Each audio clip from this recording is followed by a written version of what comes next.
Holly rushed to Tanner soon before the wedding began. She sobbed into his shoulder, in absolute hysterics. She took out the pregnancy test and handed it to him. Tanner stared at the test in disbelief. He cannot comprehend what is happening. They only slept together one time. This can be happening on his wedding day of all days. Holly tried to comfort him and say that they were in this together, but Tanner refused to be involved in any way. He screamed at her to terminate. He told her that he wanted no part of this process. He would give her all the money she needed, but he would never be a father to her child. Holly told him that she was not going to take care of it because she wanted this baby. He was going to be a father whether he liked it or not. He threatened to make her life miserable if she did not do as he said. Holly took the money he offered, but she had no plans to terminate. Soon after his altercation with Holly, Tanner was walking down the aisle. His mother accompanied him. She was unhappy that he was going through with the wedding, but stood by her son anyway. Karen was chosen to be the flower girl in the wedding. She sprinkled petals down the aisle and was happy to do so. Kevin reluctantly walked down the aisle as the ring bearer. He thought weddings were silly and didn't want to be there. Holly walked down the aisle as the co-maid of honor and felt like such a fraud to be in the wedding. She was pregnant with the groom's baby and betrayed the only person that was ever a true friend to her. Betsy walked her little girl down the aisle. She was such a proud mother and felt so lucky that Heidi chose to have her walk her down the aisle. Betsy was still unsure of Tanner, but if he made her daughter happy, that was enough for now. Tanner recited his vows to Heidi. He said that the best marriages are built on friendships. She was his best friend, and he loved the comfortability of their life together. He couldn't wait to love her for the rest of their lives. Heidi recited her vows to Tanner. She called him her soulmate. She was a hopeless romantic at heart, but he reignited her passion for love. She couldn't wait for them to have babies together and see him be a great father. She loved him and the life they built together. Holly listened to the vows of her sister and father of her child and felt like such a fool. She was naive to think that Tanner would leave Heidi to raise their child together. She was all alone in this. Once again, Heidi was given the happy things in life, and Holly was given the bottom of the barrel. Tanner and Heidi exchanged rings. Tanner had chosen to give Heidi a ring that has been in his family for generations as a token of his undying love for her. Mostly, it was to reprieve himself of the guilt of sleeping with her twin sister. Tanner noticed Holly in the crowd with her growing belly and missed Heidi's lips entirely for their first kiss as husband and wife. He took his eyes from one twin to the other and kissed his new wife. His choice was made. Heidi and Tanner walked down the aisle for the first time as husband and wife. Tanner was surprised that their wedding day had gone off without a hitch. He thought for sure that Holly would make a scene to gain his favor. Tanner wept in relief. He was able to marry the woman he loved, and his secret affair with his bride's sister would remain buried for the rest of time. Tanner and Heidi shared their first dance together. This was the moment that Heidi and Holly had practiced for days on. She was so grateful that her sister made this day happen for her. Tanner only had eyes for Heidi. His mistake with Holly made him realize that his life with Heidi was exactly what he wanted. Holly would get rid of their little problem, and he would never have to think about Holly Barton ever again. He and Heidi would have children of their own and live out their days happy and in love. This was how it was always supposed to be. Tanner was just a slow learner. Holly left the wedding early and packed up her things. She was emotional and heartbroken. She was going to be a single mom and raise this child without its father or extended family. She was all on her own. Holly walked out of her sister's home and felt like her entire world was crashing down. Tanner's money would keep her comfortable for a few years, but she would be raising their child by herself. Her sister was reaping all the benefits of marrying Tanner while Holly was preparing for the biggest burden to ever come into her life because she slept with the wrong man again.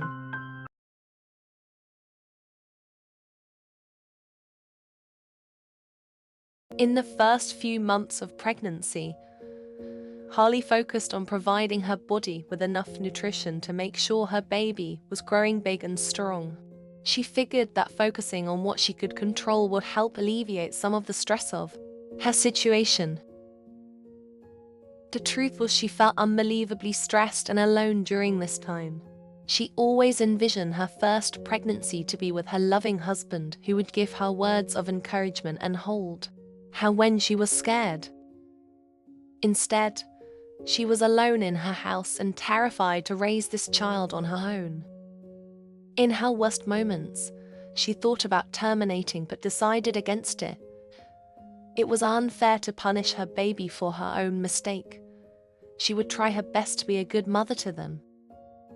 This was the worst possible scenario that could have happened to her. She would have rather gotten pregnant with Glenn's baby. At least he would have been here. She had made many mistakes in her life, but this was the worst thing that had ever happened to her. She tried to love the child in her belly, but she blamed it for all of her problems. Holly's belly began to grow. She marveled at what her body could do, but at the same time, she felt so unattractive. There was no wonder that Tanner didn't want to be with her. She looked hideous. Her only saving grace during her second trimester was frequent naps. Her body was swollen and hurting. She was growing more depressed as the pregnancy progressed. She tried desperately to enjoy the pregnancy and to bond with her unborn child. It was difficult for her to do either. She played the baby music from her childhood, but that only made her sad. She wished she at least had her family to hold her hand through this time. But then they would figure out what Holly had done. Holly soaked in warm baths often. It helped to alleviate the swelling of her body. It was the little bit of pampering she allowed herself, as much as she tried to act like this wasn't happening. It was. She was about to give birth and become a mother. She was thoroughly unprepared and scared. Other than that, she made herself suffer for what she had done with Tanner. Midway through her second trimester, she came to the realization that she knew nothing about being a mother. She never helped out with her younger siblings and never even held a baby before. She read parenting books extensively. She felt even more clueless while reading the books because everything was foreign to her. She came to the conclusion that she was going to be a terrible mother to this baby. Her opinion on becoming a mother changed slightly when she went to the doctor and got to see her unborn baby on the ultrasound machine. They were moving around and kicking her. It was incredible that one night with Tanner resulted in this miracle inside of her. Seeing them be a real thing and actually moving made her want to be better and make better choices. Even if she was clueless, she would try to be a good mom. Holly hung up the ultrasound picture of her child on the wall as a constant reminder of who she needed to change for. Their life would be difficult for a while, but she would do her best for that little life. Her third trimester went by quickly. She grew bigger every day. She was carrying low, which she read was indicative of having a boy. She desperately hoped this was wrong. She didn't want a little boy because of who the father was. She didn't want a son that would constantly disappoint her and treat women how she had been treated. She wanted a girl to teach her to be smarter than she was.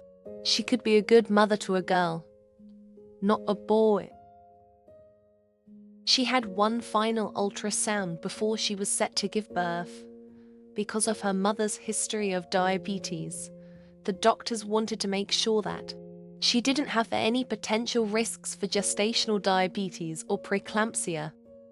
Her obstetrician wasn't too worried, but her blood pressure was a little high, so they would continue to check on her until she went into labor. Her family called her often. They were worried about her, especially her twin sister. Holly did her best to ease their worries while also not giving away the fact that she was pregnant. That was not a conversation she wanted to have. Heidi gushed about her first few months of marriage. Tanner was the perfect husband and they were very happy together. Holly faked excitement for her sister, but this revelation only made her upset. Once again, Heidi was given all of the happy things in life, and Holly was alone and about to give birth. Slowly, Holly's sadness turned into anger. It was unfair that Heidi and Tanner got to live a happy life together when Holly would soon be giving birth to Tanner's child. His money kept her afloat during her pregnancy, but that money wasn't going to be a father to their child. She often thought of ways to expose their secret to her sister and the rest of their family. It would break up a marriage and permanently estrange her from her family, as she was a mother now and had to think about what was best for her child. This line of thinking was not healthy for she or the baby and eventually sent her into early labor. The pain was intense, but the thoughts of exposing Tanner as the father of her child kept her grounded and level-headed. Holly continued to cook her food and pretended like she wasn't about to give birth.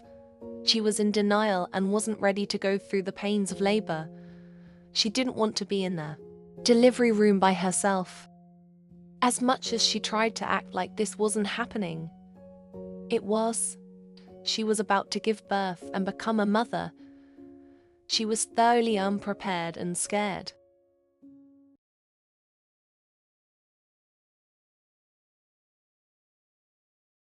Holly ate the meal she cooked for herself and could barely stomach it. The contractions were becoming more intense, and she couldn't pretend like she wasn't in labor anymore. Holly changed her clothes because her water had broken all over her skirt.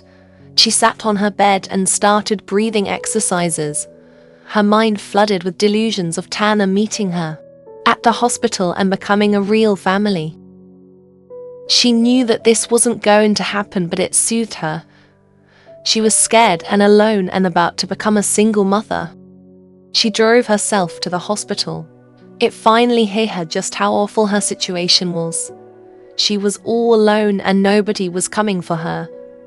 This baby would have no one except her. She stood outside of the hospital for what felt like hours. If she walked through those doors, then all of this would become real. She needed a few more moments to mentally prepare for what was about to happen. She needed a few more moments to not be a mother. Once she was admitted into the hospital, she was given a dilation check. She had already been in labor for 3 hours, so she hoped that she would be close to giving birth. Unfortunately, her labor was progressing slowly and she was only 3 centimeters dilated. Holly worked her body to the brink of exhaustion in order to progress her labor quicker. She bounced on the birthing ball vigorously. She was in so much pain and just wanted this all to be over with already. She wasn't cut out for motherhood if she couldn't even take the pains of labor without wanting to give up. She slept restlessly for several hours while her labor continued to stall. She was stuck at 3 centimeters and was becoming increasingly impatient.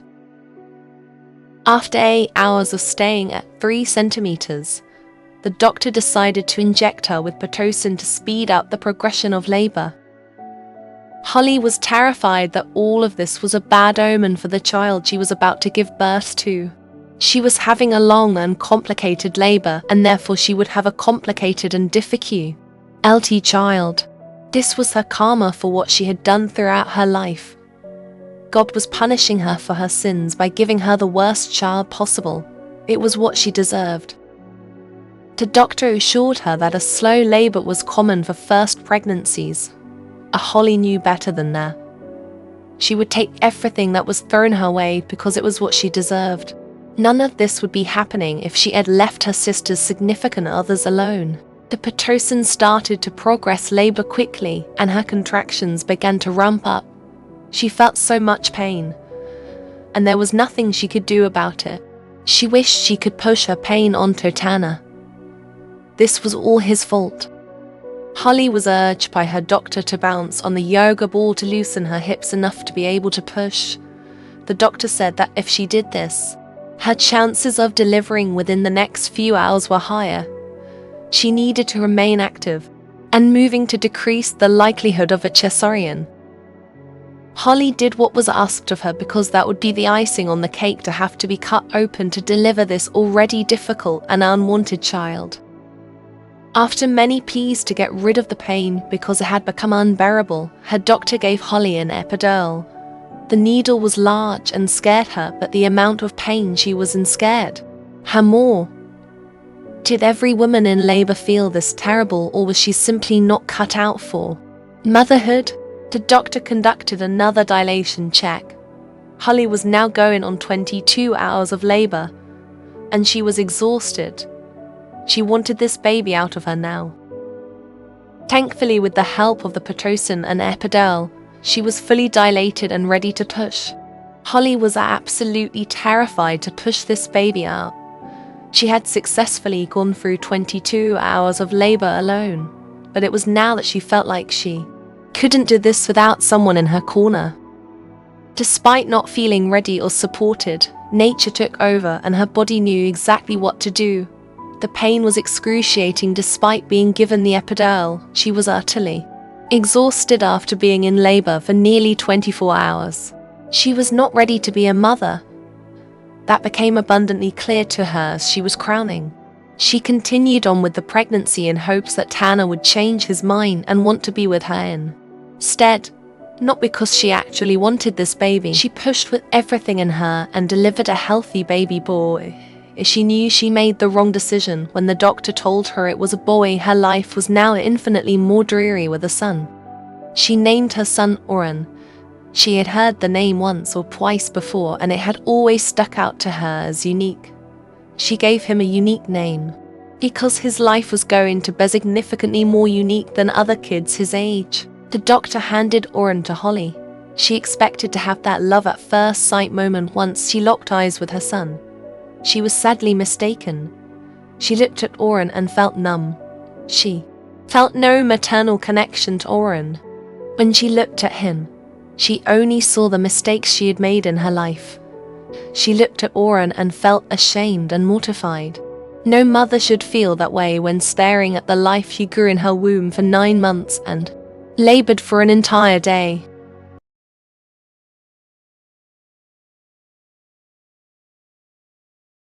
As soon as Holly and Oren were discharged from the hospital, she took a long shower. She felt grimy and disgusting. She hoped a long shower would reset her senses and allow her to feel better about being a mother. She went through the motions of being a mother during those first few weeks. She cared for Oren the way that a good mother should. She cuddled him, fed him, changed him, and comforted him. However, she felt no connection to him. She didn't know if she was defective or just a terrible mother. Every time she looked at him, she saw Tanner in that little face, and it enraged her. She was being further punished by birthing a carbon copy of Tanner. She tried her best to pretend she was a great mother, hoping that this would trick her mind into loving Oren. So far, her mind was too smart to be tricked, and she still felt no maternal bond to the child. She felt utterly exhausted. Oren was a difficult baby. He was not a sound sleeper and woke up every hour. This did not help Holly with the bonding process. He only wanted to sleep when Holly was awake. The moment she went to sleep, he would wake up. Holly felt like she was further being punished for her terrible choices in life. Oren was gifted to her to be sleep-deprived and unhappy for the rest of her life. Holly was constantly doing laundry, on top of not sleeping at night. Oren had frequent blowouts. She did more laundry in a week with Oren than she used to do in a month for herself. Even feeding Oren was a hassle.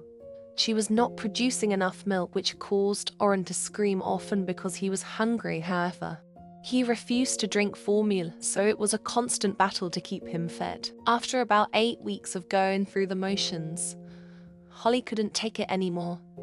She felt like she was losing her mind between the exhaustion and irritation. She bought wine by the case and started drinking away her worries. She was present for Oren during the day, but she kept the nighttime for herself.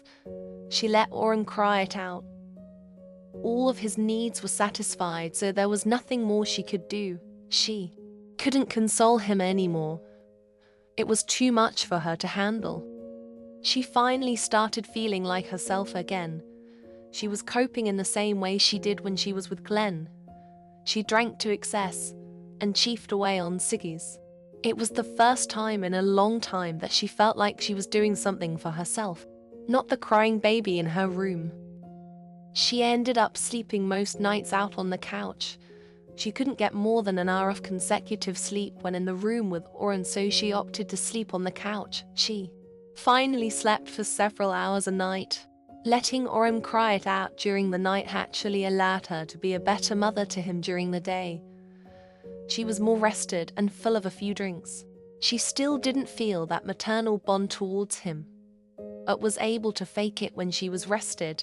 She hoped Oren would grow out of his fussiness once he aged into an infant. Most mothers felt sad when their child aged into the next stage of life. But not Holly. She had been counting down the days since the moment he was born.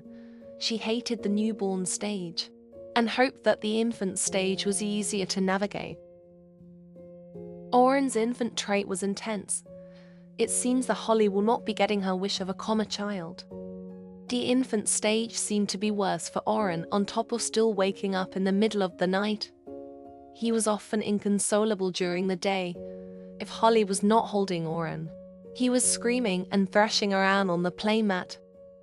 Most days, Holly tried her best to help Oren through his outbursts. She would try to play games with him like peekaboo. However, she did not have the patience to stick with it, so after a little while, she tried to tune him out. He was insufferable to be around most of the time, and Holly found herself resenting both he and his father more and more each day. She didn't understand how she was stuck with such a defective child. She tried to console him through breastfeeding. This would work on occasion, but for the most part, he was not given enough milk, and it angered him even more than he was prior to the feed. She could not satisfy her son no matter what she did. On days that Holly felt more confident as a mother, she practiced tummy time with Oren. Just like with everything else, Oren did not enjoy tummy time. He fussed the entire time. He was behind on most of his milestones. Holly knew that it wasn't because her child had some sort of deficit. It was simply because she couldn't stand to work with him enough to reach those milestones. It was entirely her fault. Holly's entire life turned upside down when she received a call from Heidi. She announced that she was pregnant with she and Tanner's first child. Holly was in shock that this was actually happening. Her sister invited her to her baby shower in a few days. Holly agreed to go to the shower. She promised to support her. Little did Heidi know, Holly had ulterior motives for agreeing to go to the baby shower. She had suffered for months as a single mom because of her sister's useless husband. She would make sure that everyone knew what a terrible person that Tanner was to abandon his child.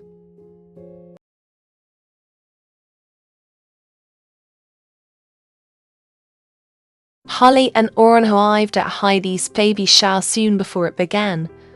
She was greeted by her mother, who was shocked to see Holly with a child herself. She introduced Oren to his grandmother. For once, Oren was not crying. Holly left her mother with Oren and went to find Tanner. Betsy held her firstborn grandchild and felt conflicting emotions. She was overjoyed to have another grandbaby, as she felt that there was something off about his parentage. His eyes reminded her of her son-in-law, but she hoped she was wrong. Her daughter couldn't be that horrible, and she couldn't repeat history for a second time. Holly found Tanner outside. She explained to him that she did not go through with the termination, and that they share a son together. She wanted their son to grow up with a father, so she brought him here so they could meet. Tanner was too stunned to speak. Once Tanner gathered his thoughts, he demanded that Holly leave the event immediately. She may have made the terrible decision of keeping their child, but he would not be a part of his life. His wife was going to give him the only children he would recognize as his. Heidi arrived at the venue and was ambushed with family members wanting to touch her belly and congratulate her on the life growing inside of her. Carla was over the moon to become an aunt. She saw Heidi as her own sister and couldn't wait to shower her little niece or nephew with love. Adriana gave Heidi a hand-woven baby blanket as a baby shower gift for the little one. She had made one for her own child, so she decided to make it a family tradition. Matthias gifted Heidi clothes that he and her mum had kept from her own childhood. Heidi was so grateful for all the heartfelt gifts she was receiving. Holly introduced Heidi to her nephew, Oren. Heidi was shocked that Holly had given birth to a child since she last saw her. Heidi held her recently revealed nephew and felt confused. Holly would have had to conceive Oren soon before or after Heidi's wedding. She wondered if Holly reconnected with Glenn or Michael. She tried not to bombard her sister with questions. Holly walked away and Heidi caught a good look at her nephew. He didn't look like Michael or Glenn.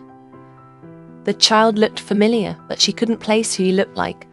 She was sure Holly would tell her eventually. Holly excused herself outside with a glass of rose. She was shaking with nerves. She didn't want to hurt her sister, but she knew that it was an inevitability if she wanted Oren to have a father. She would wait until the perfect moment. Holly returned inside and congratulated Heidi on her little bundle of joy. She thought that Heidi would make a great mother. She secretly hoped that the child growing inside of her sister would help her through the heartbreak of Tanner being unfaithful. Tanner was a much different man towards Heidi than he ever was to Holly. He was outwardly affectionate with her and shouted their love to the rooftops. He also seemed to be very excited about Heidi being with child. He cradled and kissed her belly and told his wife how much she glowed while pregnant. Holly watched Tanner with Heidi, and it only made her angry. She held their son as he was crying and felt envious of the pregnancy experience that she didn't receive. Heidi was treated like a princess while Holly was all alone while she was carrying Oren and was even asked to terminate. It wasn't fair. Holly grabbed a second glass of rose to calm the growing rage inside of her. It took everything out of her not to scream to everyone that Tanner was Oren's father. She had to wait for the perfect moment to break the news. She at least wanted Heidi to enjoy most of her big day before the bombshell was dropped. Heidi and Tanner sat in front of everyone and were the center of attention. Heidi was never one to like the spotlight, but felt so blessed to have Tanner by her side. They spoke about the gender of the baby. Tanner wanted a boy because he always wanted a son who was a spitting image of himself. His words were ironic since he already had a son who looked exactly like him. He simply refused to acknowledge him. Heidi noted that it would be nice to have a boy so she and Holly's kids could play together. Tanner subtly dismissed this idea by reminding his wife that they lived too far away. After Heidi opened all of her baby shower gifts, Holly decided to toast the upcoming parents. She told the room that she knew that Heidi would be a fantastic mother because she had always been Matt. She told the room that Tanner would make a terrible father because he already had a son and was only meeting him for the first time today. Many people in the room were confused, so Holly clarified that on top of sharing a wound, she and Heidi also shared the father of their children. Heidi stared at her twin sister in absolute shock and horror. She couldn't believe her sister could betray her like this. Tanner knew that his marriage was over and could not survive this revelation. The rest of the family was also in shock. Betsy hated that her gut instinct was correct. Holly was no daughter of hers anymore. Adriana couldn't believe that Holly had stolen not just one boyfriend from her sister, but brought a child into the world with her twin's husband. Holly was despicable. Carla broke the room from its trance of silence by walking up to Holly and attempting to strike her across the face. Holly dodged the hit at the last second. She refused to be made the villain of this story when Tanner was more responsible for this mess than she was. Holly retaliated by slapping Carla. She was nosy and this was not her battle to fight. After Holly and her son were promptly kicked out of the event, Heidi took Tanner aside and demanded to know his side of the story. Tanner could not afford to have his marriage go up in flames, so he denied everything. He told his wife that Holly was relentless with her advances, and he stood strong because that was how much he loved her. Heidi had a hard time believing his version of events because of Oren. Now that she was told that Tanner was his father, it all made sense. That innocent child was a miniature version of her husband. Tanner continued to deny every allegation Heidi threw at him. Heidi knew in her gut that it was true. Her sister was many things, but she was not a liar. Tanner was the father of both she and her twin sister's children. Heidi made Tanner leave the venue and cried into her sister's shoulder. Adriana, of all people, knew the hurt and betrayal of Holly going after a significant other to Heidi. She only had her sisters now, Adriana and Karen. After everyone else went home, Heidi stood outside the venue for a long time and cried. She had never felt such hurt and sadness before. What made the situation so much worse was that the person responsible for her husband's infidelity was her own twin. She had given Holly so many chances to turn her life around and make better choices, but every time, Holly chose the outcome that would cause the most damage to everyone around her. Heidi would miss the beautiful friendship she had made with Holly, but she was done. She would never speak to her or lay eyes on her for the rest of her life.